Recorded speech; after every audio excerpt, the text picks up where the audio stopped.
வருகையின் ராஜாவாகிய இயேசு கிறிஸ்துவுக்குள் மிகவும் அதிகமாக நேசிக்கப்படுகின்றவர்களே, மீண்டுமாக உங்கள் யாவரையும் இறைமைந்தன் இயேசுவின் திருப்பெயரில் இந்த டிசம்பர் மாதம் 11ஆம் நாள் புதன்கிழமையின் காலை வேளையிலே அன்போடு வாழ்த்தி வரவேற்றுக் கொள்கிறோம். ஸ்தோத்திரங்களை தெரிவிக்கிறோம். இந்த காலை நேர இறை தியானத்தை ஆரம்பிக்கலாம். மதாரம்பம் பிதா குமாரன் பரிசுத்தாவியின் திரியேக நாமத்தில் உள்ளது. ஆமேன். ஜெபம் செய்வோம். வருகையின் ராஜனே, எங்களுக்காக விண்ணுலகை துறந்து இந்த மண்ணுலகத்தில் பிறந்தவரே, உம்மை ஸ்தோத்திரிக்கிறோம், துதிக்கிறோம். ராஜா, கடந்து போன இரவில் எங்களோடு இருந்து எங்கள் பணிகளையும் பயணங்களையும் ஆசீர்வதித்தீர். இதோ இந்த காலை நேரத்தில் எங்களை ஜீவனோடு எழுப்பியிருக்கிறேன். நன்றி தகப்பனே. இந்த நாளின் இறை செய்தி, பாடல் வேலை, ஜெப வேலை எங்களுக்கு ஆசீர்வதியும். இதை கேட்ட அநேக மக்கள் ஆசீர்வதிக்கப்படவும், உம்முடைய பிறப்பின் பண்டிகை மகிழ்ச்சியோடு ஆடல் மற்றவர்களோடு கொண்டாடவும், அதே வேளையில் வருகைக்காக நாங்கள் எப்பொழுதும் ஆயத்தப்படவும் எங்களை நீர் ஆண்டவரை வசனத்தின் வழியாக ஆண்டவரை ஆயத்தப்படுத்த வேண்டுமாக ஜெபிக்கிறோம். அடியனை குழுவையும் எடுத்து பயன்படுத்தும் இயேசுவின் திருப்பெயரில் ஜெபிக்கிறோம் நல்ல பிதாவே, ஆமேன். காலை வேளையில் நாம் 142வது ஞான பாடலாகிய ஒப்பில்லா திருகிறா இதில்தான் மாப்பிதா என்ற ஞான பாடலை சாரோடு இணைந்து பாடுவோம். 142வது ஞான பாடல்.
கிறிஸ்தேசுவில் மிகவும் அதிகமாக நேசிக்கப்படுகின்றவர்களே, மீண்டுமாக உங்கள் யாவரையும் இறைமைந்தன் இயேசுவின் திரு பெயரிலே இந்த காலை நேரத்தில் அன்போடு நாங்கள் வாழ்த்தி வரவேற்கிறோம்.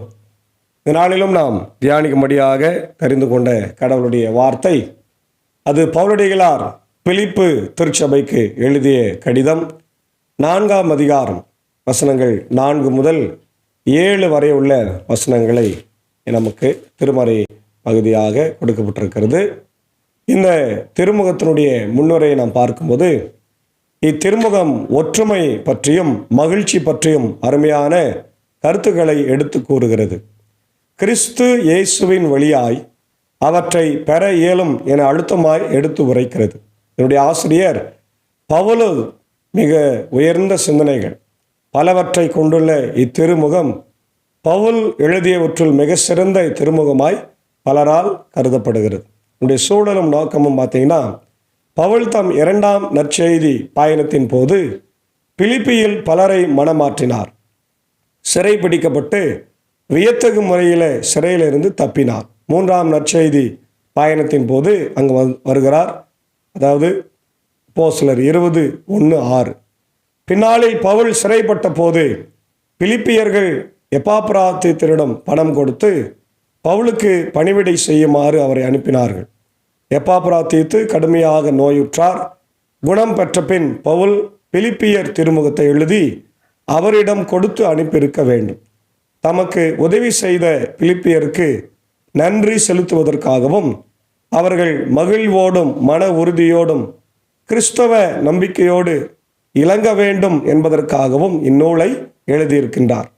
அவர் எங்கு சிறைப்பட்டிருந்தார், அந்த திருமுகத்தை எங்கு எழுதினார் என்ற கருத்தில் எந்த ஒற்றுமை வேறுபாடும் இல்லை. ரோமை சிறையிலிருந்து எழுதினார் என்பதே மரபு கருத்தாயிருக்கிறது. எனினும் அவரது 3ஆம் நற்செய்தி பயணத்தின் போது அவர் எபேசிலிருந்து இதனை எழுதியிருக்க வேண்டும் என்று பலர் கூறுகின்றதை நம்ம பார்க்க முடிகிறது. அன்பானவர்களே, இந்த பகுதி மிகவும் பிரசித்த பெற்ற ஒரு பகுதி. 4 முதல் 7 வரை உள்ள பகுதி நம்ம அனைவருக்குமே நன்றாக தெரிந்த ஒரு பகுதி தான். அதாவது சந்தோஷமாயிருங்கள் என்று மறுபடியும் நான் உங்களுக்கு சொல்லுகிறேன் என்ற செய்தி இல்லையா? ஆண்டவரோடு இணைந்து என்றும் மகிழுங்கள். மீண்டும் கூறுகிறேன், மகிழுங்கள். கனிந்த உங்கள் உள்ளம் எல்லா மனிதருக்கும் தெரிந்திருக்கட்டும். ஆண்டவர் அண்மையில் உள்ளார். எதை பற்றியும் கவலைப்பட வேண்டாம். ஆனால் நன்றியோடு கூடிய இறைவேண்டல் மன்றாட்டு ஆகிய அனைத்தின் வழியாகவும் கடவுளிடம் உங்கள் விண்ணப்பங்களை தெரிவியுங்கள். அப்பொழுது அறிவெல்லாம் கடந்த இறை அமைதி கிறிஸ்து இயேசுவோடு இணைந்துள்ள உங்கள் உள்ளத்தையும் மனதையும் பாதுகாக்கும் என்று சொல்லப்பட்டிருக்கிறது. அன்பான தேவனுடைய பிள்ளைகளே, இந்த காலை நேரத்தில் இந்த செய்தி நமக்கு மிகவும் பிரயோஜனமுள்ளதாய் இருக்கிறது. ஏனென்றால் நாம் வாழுகிற உலகம் இன்றைய காலகட்டத்தில் எப்படிப்பட்டதாக இருக்கிறது? எங்கு பார்த்தாலும் முதலாவது அமைதியின்மை என்ற ஒரு சூழ்நிலை நிலவி கொண்டிருக்கிறது. நம்முடைய குடும்பங்களிலே நம்ம பார்க்கிறோம், கணவன் மனைவிக்குள்ளேயே குழப்பமான சூழ்நிலைகள். கணவன் மனைவியிடம் மகிழ்ச்சியாய் இருப்பதில்லை இல்லையா? குடும்பத்தில் கணவன் மனைவி தன் பெற்றோர்களோடு மகிழ்ந்திருப்பதில்லை, தன் பிள்ளைகளோடு மகிழ்ந்திருப்பதில்லை. திருச்சபையில் ஆயர் சபையாரோடும் மகிழ்ந்திருப்பதில்லை. பணியாற்றுகிற ஸ்தலத்தில் நாம் மகிழ்ந்திருப்பதில்லை. அவன் இப்படிப்பட்ட சூழ்நிலையில் பவுல் அவர் சிறையில் இருந்து எழுதுகிறார். இது சிறையில் இருந்து எழுதுகிற ஒரு கடிதம். இந்த கால சிறை மாதிரி இல்லை. இந்த காலத்தில் ஏசி சிறையே இருக்குது. நல்ல சாப்பாடு, வேலைக்கு கறி, முட்டை, சோறு, டிவி எல்லாம் இருக்குது. ஆனால் அன்றைக்கு அண்டர் கிரவுண்டு சிறை, வெளிச்சம் இல்லை, விஷப்பூச்சிகள் தாக்கக்கூடிய ஒரு சூழ்நிலை. வாரத்திற்கு 2 முறை அல்லது 1 முறை தான் உணவு, தண்ணீர் கிடையாது. காலிலே செங்கிலி கட்டப்பட்டிருக்கிறது, கையிலே செங்கிலி. ஆனாலும் கூட ஆண்டவருக்காக, ஆண்டவருடைய மக்களை உற்சாகப்படுத்த வேண்டும் என்பதற்காக எழுதப்பட்ட ஒரு கடிதமாக இந்த பிலிப்பியர் கடிதம் பார்க்கப்படுகிறது. பிலிப்பியர், கொலேசியர், எபேசியர், கலாத்தியர் 4மே சிறையில் இருந்து எழுதிய மலர், கடிதம், சிறையில் பூத்த மலர்கள் என்று கூட சொல்லலாம். அந்த அளவிற்கு மிகவும் முக்கியமான கடிதங்களாக இது அமைந்திருக்கிறது. அன்பானவர்களே, அப்போ நம்மை சுற்றி இன்றைக்கு ஆபத்துக்கள், விபத்துக்கள், நாச மோசங்கள், வியாதிகள், பலவீனங்கள், போர்கள், இல்லையா, பல்வேறு பிரச்சனைகள் எல்லாம் நம்ம பார்க்குறோம். சாதாரண ஒரு குடும்பத்தை எடுத்திங்கன்னா, இன்றைக்கி ஏழை குடும்பத்தில் அவருக்கு பெரிய பிரச்சனை என்னென்னா பணம் தான். பணம் இல்லாமல் வாழ்க்கையை ஓட்ட முடியல.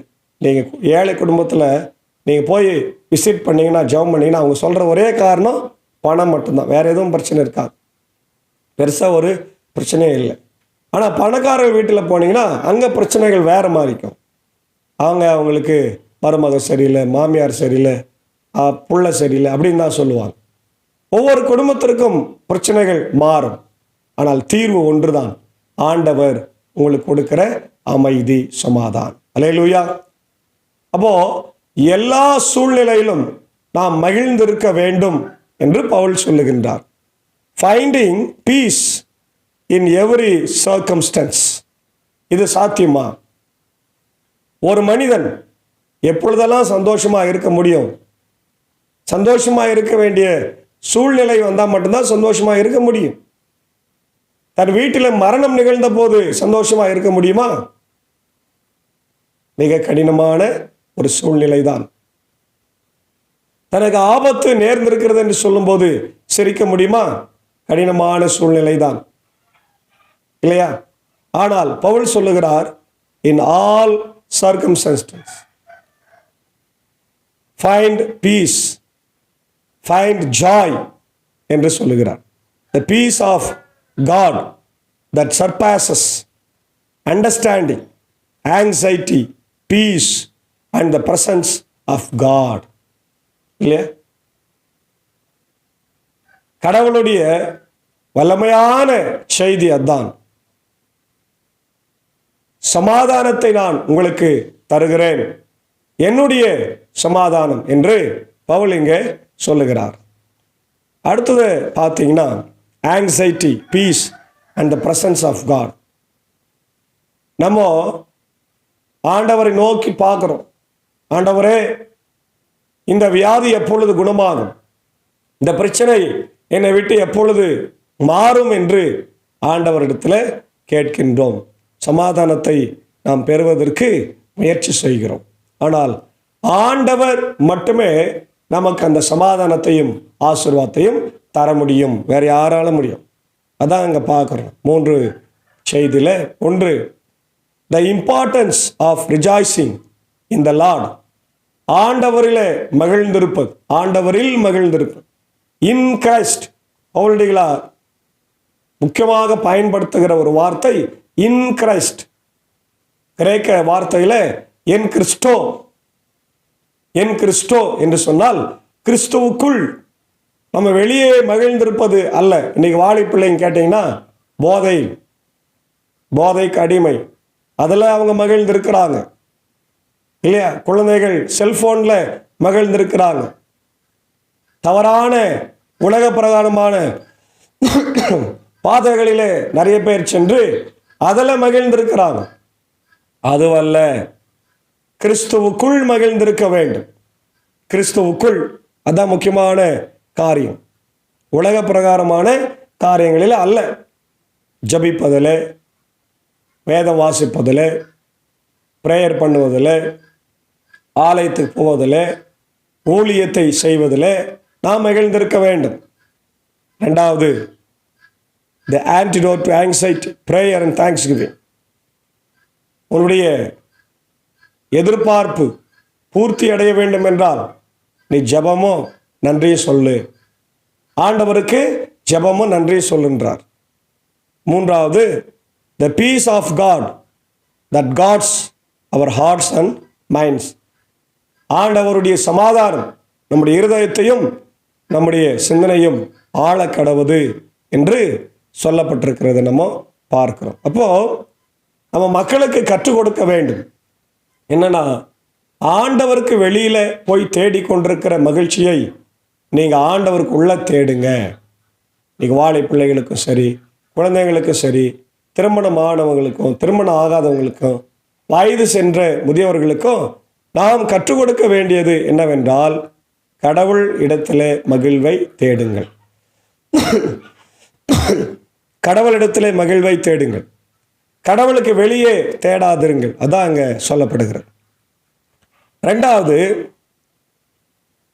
the basis for this rejoicing is God's presence and sovereignty. கடவுளுடைய இருப்பு தன்மையும் அவருடைய அதிகாரமும். நாம் ஆண்டவரிடத்தில் மகிழ்ந்திருப்பதற்கு அவருடைய இருப்பு தன்மை, உடன் இருப்பு என்பது மிக அவசியம். வனாந்தரத்தில் இஸ்ரவேல் மக்களோடு உடன் இருந்தார், நம்மோடு இன்றைக்கு இருப்பார். நம்மளை கைவிடாத தேவனா இருக்கிறார். கோலியாத்தின் இடத்துல தாவீது சண்டை போட்ட போது தாவீதோடு இருந்தவர். கிதியோன் மீதியானவர்களிடத்தில் போர் புரிந்த போது கிதியனோடு இருந்தவர். சாதராக், மேஷாக், ஆபேத்நேகோவை நெருப்பிலே போட்ட போது அவர்களோடு இருந்தவர். தானியேலை சிங்க கபியிலே போட்ட போது சிங்க கபியிலே உடனே இருந்த ஆண்டவர் நம்மோடு கூட இருக்கிறார். அல்லேலூயா, பிரைஸ் தி லார்ட்.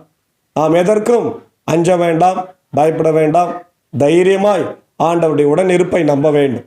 அவருடைய அதிகாரத்தை நம்ப வேண்டும். அவருடைய ஆளுமையை நம்ப வேண்டும். அதுதான் இங்கே சொல்லப்பட்டிருக்கிறது. மூன்றாவது, the anxiety as a common human experience. இன்றைக்கு எதிர்நோக்கு என்பது, வாஞ்சை என்பது எல்லா மனிதனுக்கும் அது பொதுவாக இருக்கிறது. அதனால் நாம் மற்ற மக்களைப் போல அது வேணும், இது வேணும், பணம் வேணும் அப்படியே இல்லாமல் ஆண்டவர் வேணும், எனக்கு இயேசு வேணும், இயேசு தருகிற மகிழ்வு சமாதானம் வேணும் என்று சொல்லி நாம் மகிழ்ந்திருக்க வேண்டும். அதுதான் இங்கே பார்க்கிறோம். ரெண்டாவது, prayer and thanksgiving as the antidote to anxiety. Infection ஆனால் டாக்டர்கிட்ட போனோம்னா ஆன்டிடோட் தருவாங்க. ஆன்டி வைரல், ஆன்டி பாக்டீரியல், அந்த மாதிரி மெடிசன் தருவாங்க. அந்த மாதிரி நீங்கள் ஏக்கமாக வாஞ்சியாக ஆண்டவர்கிட்ட சமாதான சந்தோஷத்திற்கு நீங்கள் வந்தீங்கன்னா ஆண்டவர் தருவது ப்ரேயர் அண்ட் தேங்க்ஸ் கிவிங். ஜபம் பண்ணு, நன்றி சொல். எல்லாத்துக்கும் ஜபம் பண்ணு, நன்றி சொல். 1 தெசலோனிக்கேயர் 5ஆம் அதிகாரத்தில் நம்ம பார்க்குறோம் 18. எல்லா நேரத்திலும் கடவுளுக்கு என்ன சொல்லுன்றார்? நன்றி சொல்லு. எல்லா சூழ்நிலையிலும் நன்றி சொல்லுன்றார் இல்லையா? அதான் மூன்றாவது பாயிண்ட் நம்ம பார்க்குறோம். The importance of petitioning God with our concerns. அவர் நம்முடைய ஜபத்தை கேட்டு நமக்கு பதில் தருகிறவராய் இருக்கிறார். சொல்றார், இந்த ஸ்தலத்தில் செய்யப்படுகிற எல்லா ஜபத்திற்கும் என் செவிகள் திறந்தவைகளும் கண்கள் கேட்கின்றவர்களும் பார்க்கின்றவர்களுமாய் இருக்கிறது என்று சொல்லுகிறார். நாலாவது, the peace of God. The peace of God that surpasses understanding. This peace guards our hearts and minds. The relationship between God, prayer and thanksgiving. ஆண்டவர் தருகிற சமாதானம், ஆண்டவர் தருகிற அமைதி, அது இருதயத்தில் இருக்கிறது. ஆமென்.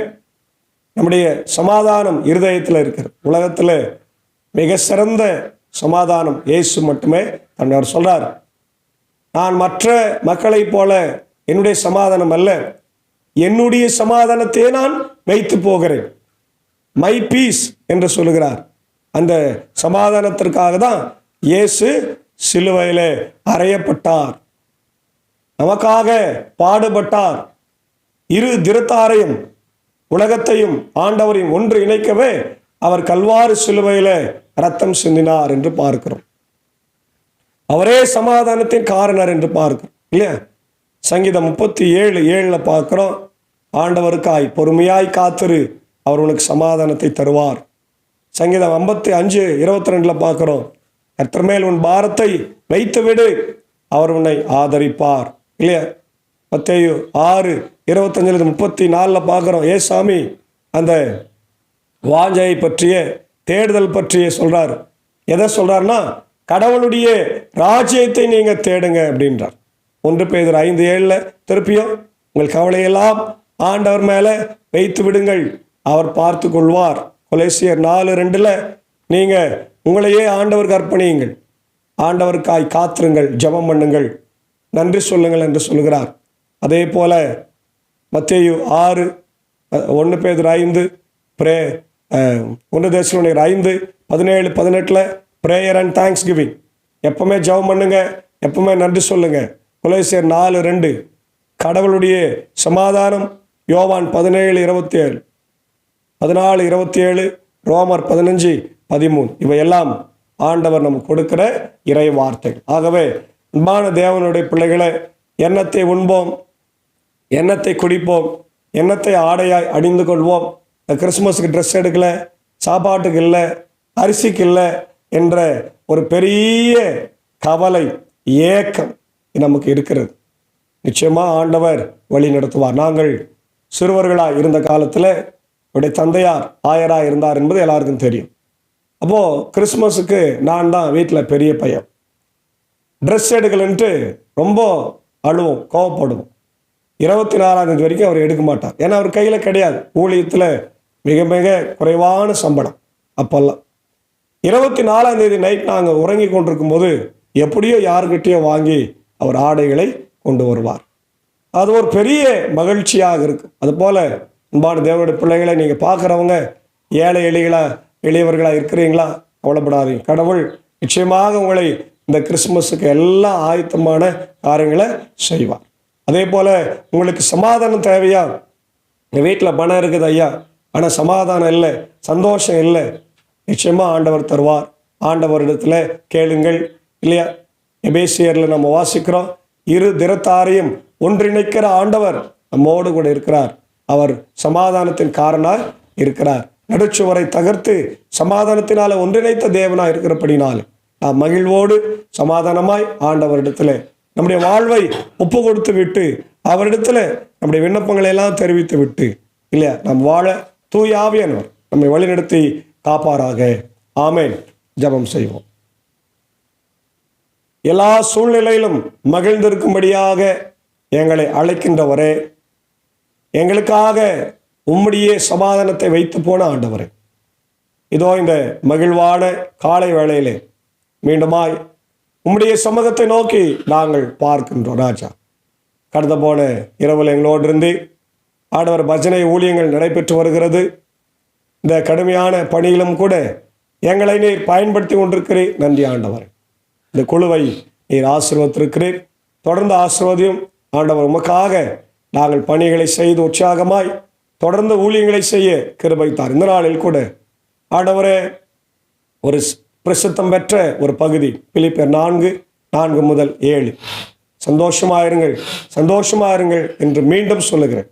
கிறிஸ்துவுக்குள் சந்தோஷமாயிருங்கள் என்கின்ற வார்த்தையின்படி நாங்கள் எல்லா சூழ்நிலையிலும் ஆண்டவரே, இதோ ஆபகுக்கில் ஆண்டவரே தீர்க்க சொல்லுகிறதை போல அத்திமரம் துளிர்விடாமல் போனால், திராட்சை செடி பலன் கொடாமல் போனால், இடையில மந்தைகள் இல்லாமல் போனால், நான் கர்த்தருக்குள் எப்பொழுதும் மகிழ்ச்சியாக இருப்பேன், என் தேவனுக்குள் களி கூறுவேன் என்கின்ற அசைக்க முடியாத அந்த ஆண்டவர் நம்பிக்கையின்படி நாங்களும் வாழ கிருபை தார். என் தேவன் எல்லாவற்றையும் பார்த்து கொள்வார், எங்களை வழி நடத்துவார் என்கின்ற நம்பிக்கையை எங்களுக்கு தர வேண்டுமாய் ஜெபிக்கிறோம்.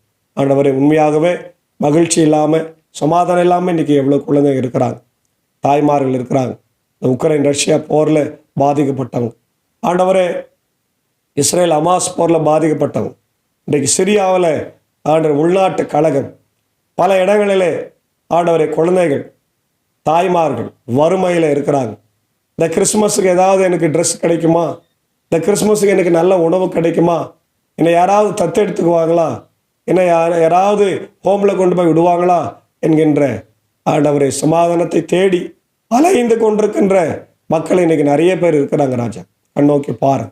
அவங்களுக்கு எல்லாம் உம்முடைய சமாதானத்தை இந்த பாரத்திலிருந்து தந்து அவர்கள் விடுதலையை தர வேண்டுமாய் ஆண்டவரை. கிறிஸ்துவ திருச்சபைகள் வெறும் ஆலயங்களாக மட்டுமல்ல, அது புகலிடங்களாய் மாற ஆண்டவரே, எப்படி பறவைகளின் சரணாலயமாக வேடந்தாங்களும் மற்ற இடங்கள் இருக்கிறது, அதுபோல இப்படி ஆலயங்கள் ஆண்டவர் ஏழைகளின் சரணாலயங்களாய் மாற அவர்களுக்கு சமாதானத்தை சந்தோஷத்தை கொடுக்க கிருபைத்தார். இந்த திருப்பணியை திருச்சபைகள் முன்வந்து இந்த நாட்களிலே செய்ய ஆண்டவரை கிருபை தர வேண்டுமா ஜெபிக்கிறோம். இந்த காலை நேரத்தில் இந்த ஊழியத்தில் எங்களோடு இருக்கிற என்பர் சாருக்காக, ஏஞ்சி அக்காவுக்காக, அன்பான பிள்ளைகள் மார்த்தால் மரியாளுக்காக ஜெபிக்கிறோம்.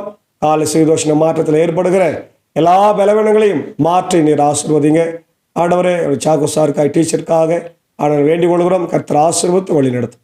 அடையனையும் குடும்பத்தை ஆசீர்வதியும் ஆண்டவரே. ஊழியங்களில் இருக்கிற போது ஏற்படுகிற பலவீனங்களை தேவன் மாற்ற வேண்டும் என்று ஜெபிக்கிறோம். தொடர்ந்து உலக நாடுகளுக்காக வேண்டிக் கொள்கிறோம்.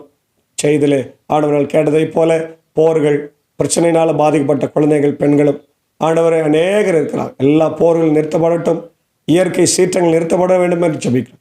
அப்படி தாய் திருநாடாகி இந்த தேசத்திற்காக ஜெபிக்கிறோம். மணிப்பூரில் நடக்கிற கலவரங்கள் மாறட்டும், மற்ற இடங்களில் சாதி மதம் இன கலவரங்கள் ஓயட்டும், அமைதியான சூழல் இந்தியாவில் நிலவட்டும். அப்படியே ஜனாதிபதி, பிரதமர், முதலமைச்சர், கவர்னர், துணை முதல்வர், கலெக்டர்ஸ், எம்எல்ஏ, எம்பிக்களுக்காக ஜெபிக்கிறோம். ஆசீர்வதிங்க ராஜா. தொடர்ந்து இந்திய சுவிசேஷ லுத்தரன் திருச்சபை, 3 சபை சங்கங்கள், போதகர்கள், ஊழியங்கள் ஆண்டவரே, ஸ்தாபனங்கள், பள்ளிக்கூடங்கள், சிறப்பு பள்ளிக்கூடங்கள், பெதஸ்தா மருத்துவமனை திறக்கப்பட வேண்டும் என்று ஜெபிக்கும். குறிப்பாய் பலவீனமாக இருக்கிற ஆயர்களுக்காக ஜெபிக்கிறோம். அமெரிக்க தேசத்தில் ஆண்டவரே பெரிய விபத்தில் சிக்கி உயிர் பிழைத்து சிகிச்சை பெறுகிற உடைய ரெவரண்ட் டாக்டர் உதயநேசன் ஐயருக்காக ஜெபிக்கிறோம். கண்ணோக்கி பாருங்க, நல்ல சுகத்தை தாரு எடுத்து கொள்ளுகிற சிகிச்சைகள் பரிபூர்ணமாய் ஆண்டவர் சுகம் கொடுத்து மீண்டும் அவர் வருகிறார் என்று சொல்லியிருக்கிறார். இந்திய தேசத்திற்கு வந்து ஆண்டவர் நிறைய ப்ராஜெக்ட்ஸ் ஆரம்பிக்க இருக்கிறார். ஒருவேளை வளம் ஆரம்பிக்க அவரை நீர் பலப்படுத்த வேண்டும் என்று நான் ஜெபிக்கிறோம். ஐயரம்மா பிள்ளைகளையும் ஆசீர்வதிங்க. அதே போல் எங்களுடைய நிக்சன் ஐயருக்காக ஜெபிக்கிறோம். ஆண்டவர் ஐயரம்மா பிள்ளைகளை ஆசீர்வதிங்க. இந்த கிறிஸ்துமஸ் காலங்கள் அவர்களுடைய அமைதியை, சமாதானத்தை கொண்டு வரட்டும். ராஜ்குமார் ஐயருக்காக, ஐயரம்மா பிள்ளைகளுக்காக ஜெபிக்கிறோம். ஆண்டவரே, அதே போல் எங்களுடைய என்ஜே பெஞ்சமின் ஐயருடைய மூத்த மகள் நளினி அக்காவுக்காக ஜெபிக்கிறோம். ஆண்டவர் திடீரென்று ஏற்பட்ட உடல்நல குறைவினால ஆண்டவர் சிக்கா இருக்கிறாங்க. கண்ணோக்கி பாரும், உன்னை குணமாக்கும் கர்த்தர் நானே, உடைய பலவீனத்தில் என் பலன் பரிபூர்ணமாக விளங்கும் என்று சொன்ன ஆண்டவர் தாமே அக்காவோடு இருந்து இந்த பலவீனத்தில் சீக்கிரமாய் ஆண்டவர் சுகத்தை தர வேண்டும் என்று ஜெபிக்கிறோம். அவளை பார்த்து கொள்ளுகிற ஆனி அக்காவையும் குடும்பத்து மக்களையும் பிள்ளைகளையும் ஆசீர்வதி ராஜா. தேவைகள் உண்டு சந்திக்க வேண்டும் என்று ஜெபிக்கிறோம். இந்த மாதிரி பலவீனமாக இருக்கிற உடைய அன்பு சகோதரி தீபா, ஏழுமலை, லதா, ஆலன், ரஃபியா, வேலன் இவர்களுக்காக ஜெபிக்கிறோம். ஆண்டவரே, இந்த படுக்கையில் இருக்கிற இவர்களுக்கெல்லாம் பலவீனங்களை மாற்றி நல்ல சுகத்தை தர வேண்டுமா ஜெபிக்கும். இதை காணொளி வழியாய் பார்க்கிற கேட்கிற எல்லா மக்களும் இறை ஆசிரியர்களை தந்து வழிநடத்தும். இந்த நாளின் ஊழியங்களையும் பணிகளையும் பயணங்களையும் கர்த்தர் ஆசீர்வதியும். இதை கேட்டு பயன்பெறுகிற எல்லாருடைய இல்லங்களில் உள்ளங்களிலே அமைதியான வாழ்வு, சமாதானம், சந்தோஷம். கிறிஸ்துவின் பிள்ளைகளாக நாங்கள் மற்றவர்களுக்கு மகிழ்ச்சியை மட்டுமே பரப்புகிறவர்களாக, சமாதானத்தை மட்டுமே பரப்புகின்றவர்களாக, ஆசீர்வாதத்தை மட்டுமே பரப்புகின்றவர்களாய் வாழ கர்த்தர் கிருபை தார். துதிய கன மகிமை உமக்கே செலுத்துகிறோம். இயேசுவின் மூலம் ஜெபிக்கிறோம். ஜெபம் கேளும் நல்ல பிதாவே, ஆமென். உமது ஆண்டவராக இயேசு கிறிஸ்துவின் கிருபை, பிதாவாகிய கடவுளின் அன்பு, பரிசுத்த ஐக்கியம் இந்த நாளிலே நம்ம நேரோடு கூட இருப்பதாக. ஆமென்.